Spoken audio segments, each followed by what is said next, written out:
you're watching Republic TV. Now, as India fights the second wave of this pandemic, there are several citizens who've come forward to extend a helping hand to those who need it most. One such person who's joining me live right now is IS officer and actor Abhishek Singh. Now, Abhishek Singh has launched a website and an app that helps plasma donors connect with various patients. Mr. Singh, thank you very much for speaking to us on Republic.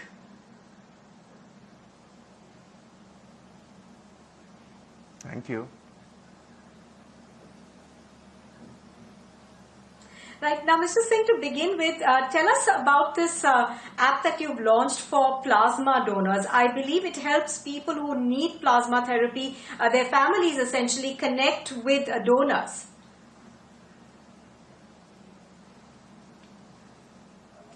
Yes, so this is a website by the name United by Blood, and the app is also by the same name.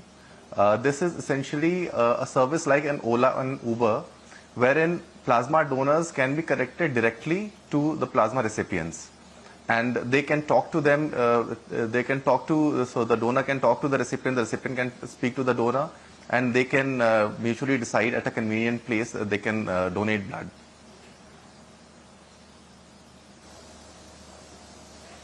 All right, now apart from this, you've also launched something called an oxygen taxi service. Now, tell us more about that, because, you know, oxygen has been of great concern in the second wave. We've seen people cry out for, help in terms of oxygen.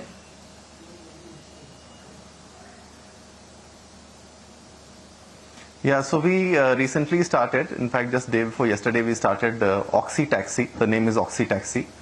And this is especially for people who are unable to come to the oxygen refilling stations. So it's a limited service. We are currently operating for 100 cylinders per day. And these cylinders will be delivered to the patient free of cost. There will be no charge for filling oxygen. The only thing that they require is that they should have a doctor's prescription. Their SpO2 level should be below 95. And they should have an empty cylinder. So we will give them a full filled cylinder, and then we will collect empty cylinders from them. Various people from civil society have come forward, and they are helping me in this. So that's how we are doing it. Right. Now, Mr. Singh, how did you come about these two ideas? Because, you know, we've seen a lot of people, ordinary citizens, good Samaritans who are coming forward and helping.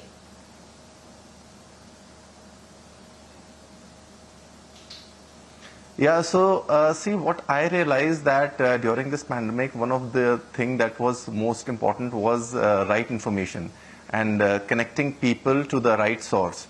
So because there is so much of information asymmetry, so I thought that we should create a digital platform wherein we should connect donors to the recipients directly for plasma donation. And we provided the phone numbers of plasma donors to the recipients directly, and we have masked the numbers because of privacy concern, but we have a third-party calling system wherein the donor and recipient can be connected directly through conference, and during the conversation, if they mutually agree, then they can exchange numbers, and then they can proceed further. And we do not have any intermediary in between. It's a direct channel, direct contact.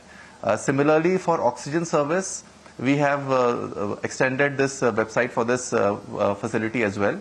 So the applicant has to fill up a simple form, and then our volunteers will connect with him, and they will also tell him the estimated time, by what time our taxis can reach them, because, you know, this is a crucial time. We don't want to give any misleading communication. So it is very, very clear on the website, and we also show how many cylinders requests can we accept. So if you go to the website, you can also see, so right now if we have 100 cylinders, around, I think, 40 cylinders we can request, we can accept as of now. So it's live, it's real time, and it's direct.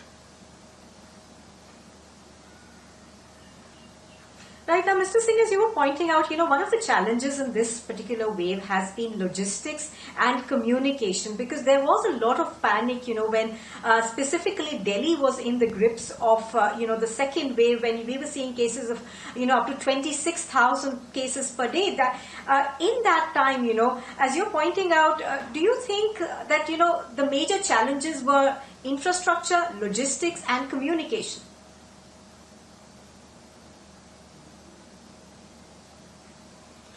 I think infrastructure certainly was a challenge, logistics was a challenge, but communication was a far greater challenge.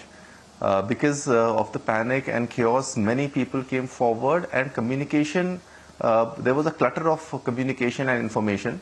So to break this, I think governments did their best, but I think in future we should have some sort of a robust communication channel, so that, because once communication channels start failing, then there is chaos. So that is precisely our effort also, to give them precise information and real-time information, correct information, so that faith in communication is reposed and this chaos doesn't happen. Right, Mr. Singh, appreciate your taking out the time and speaking to us on Republic TV. Thank you.